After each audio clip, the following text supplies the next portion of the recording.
இன்று சட்டமன்றத்திலே ஜாதிவாரி கணக்கெடுப்பு நடத்த வேண்டும் என்று சட்டமன்றத்திலே தனி தீர்மானம் கொண்டு வந்த மாண்புமிகு தமிழக முதலமைச்சருக்கு பல்சமய நல்லூர் இயக்கத்தின் சார்பாக நன்றியும் பாராட்டையும் தெரிவித்துக் கொள்கிறோம். ஒரு அற்புதமான ஒரு தீர்மானத்தை கொண்டு வந்திருக்கிறார். இந்தியா முழுவதும் பாரதிய ஜனதா ஆளும் மாநிலங்களில் இடஒதுக்கீடு வேண்டாம் என்று கூறிக்கொண்டு இருக்கும் இந்த சூழ்நிலையில் முதலாக பாராளுமன்ற தேர்தல் முடிந்தவுடன் சட்டமன்றத்திலே அனைத்து சமூக மக்களும் பயன்பெறும் வகையிலே பிற்பட்ட தாழ்த்தப்பட்ட சிறுபான்மை மக்கள் அனைவரும் அனைத்தும் பெற வேண்டும் என்பதற்காக இந்த தனி தீர்மானத்தை கொண்டு வந்திருக்கின்றார். இன்று மிகப்பெரிய தமிழக மக்களுக்கும் தமிழ்நாடுக்கும் மிகப்பெரிய அற்புதமான நாள். அண்ணல் டாக்டர் விபி சிங் முன்னாள் பிரதமர் அவர்கள் இடஒதுக்கீடை கொண்டு வந்தார்கள்.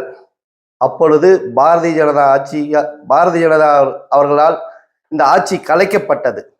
இடஒதுக்கீடு கொண்டு வந்ததனால் ஆட்சி இழந்தவர் விபி சிங் அவர்கள், முன்னாள் பிரதமர். அதற்கு வலியுறுத்தி கொண்டிருந்தவர் டாக்டர் கலைஞர் என்பதை இந்த நாடும் நாட்டு மக்களும் அறிவார்கள். இந்த நாட்டிற்கு விபி சிங் கொண்டு வந்த மறைந்த தலைவர் டாக்டர் கலைஞர் செயல்படுத்திய விரும்பிய அனைவருக்கும் அனைத்தும் என்ற ஒரு மக்கள் முன்னேற்றத்திற்காக இன்று ஜாதிவாரி கணக்கெடுப்பு நடத்த வேண்டும் என்று தனி தீர்மானம் கொண்டு வந்திருக்கிறார். அது சட்டமன்றத்திலேயே ஏற்றிருக்கிறார். நாளை சட்ட சிக்கல் ஏற்பட கூடாது என்பதற்காக சட்டமன்றத்திலே ஏற்றியதற்காக மாண்புமிகு தமிழக முதலமைச்சருக்கு பல்சமய நல்லூர் இயக்கத்தின் சார்பாக நன்றியையும் பாராட்டையும் இந்த நேரத்தில் தெரிவித்துக் கொள்கிறோம். எப்பொழுதும் உங்களுக்கு பிற்பட்ட மக்கள், தாழ்த்தப்பட்ட மக்கள், சிறுபான்மை சமூகம் உங்கள் பின்னால் எப்பொழுதும் இருக்கும் என்று இந்த நேரத்தில் கூறிக்கொள்கிறோம். இன்று ஒரு அற்புதமான நாள், வரலாற்று சிறப்புமிக்க நாள். கடந்த 10 ஆண்டு காலமாக எதிர்க்கட்சிகளே இல்லாமல் பாரதிய ஜனதா கட்சி பல்வேறு மக்களுக்கு விரோதமான சட்டங்களை இயற்றியது. அவர்களுக்கு கேள்வி கேட்பதற்கே ஒரு நாதி இல்லை என்று இருந்தார்கள்.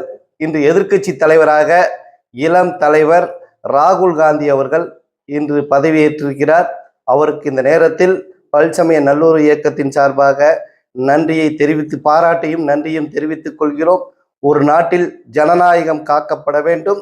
அந்த ஜனநாயகத்தையும் டாக்டர் அம்பேத்கர் இயற்றிய சட்டத்திற்காகவும் கடந்த 10 ஆண்டு காலமாக போராடி இருக்கிறார். அந்த போராட்டத்திற்கு இன்று வெற்றி கிடைத்திருக்கிறது. இந்த வெற்றி தொடரும். நாளை பிரதமராக ராகுல் காந்தி வருவதற்கு நிறைய வாய்ப்புகள் இருக்கிறது.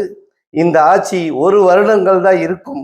அதற்கு பிறகு காங்கிரஸ் ஆட்சி, இந்திய கூட்டணி ஆட்சி மிகப்பெரிய ஒரு அதிக தொகுதிகளில் வெற்றி பெற்று ஆட்சியை பிடிக்கும். இந்த நாட்டில் அனைவருக்கும் அனைத்தும் கிடைக்க வேண்டும். சரிசமமாக ஜாதி பேதங்கள் இல்லாமல் அனைவரும் அனைத்து துறைகளிலும் முன்னேற வேண்டும். சமதர்ம சமுதாயத்தை உருவாக்க வேண்டும். அதற்காகத்தான் பல்சமய நல்லூர் இயக்கம் பாடுபடுகிறது. இந்தியா கூட்டணியும் பாடுபடுகிறது. ஒரு நாட்டில் வளர்ச்சியின் பாதைக்கு ராகுல் காந்தி கொண்டு செல்வார்.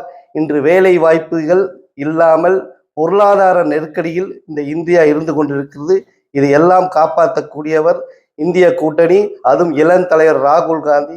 இந்த நேரத்தில் அவருக்கு நன்றியும் பாராட்டையும் பல்சமய நல்லூர் இயக்கத்தின் சார்பாக தெரிவித்துக் கொள்கிறோம்.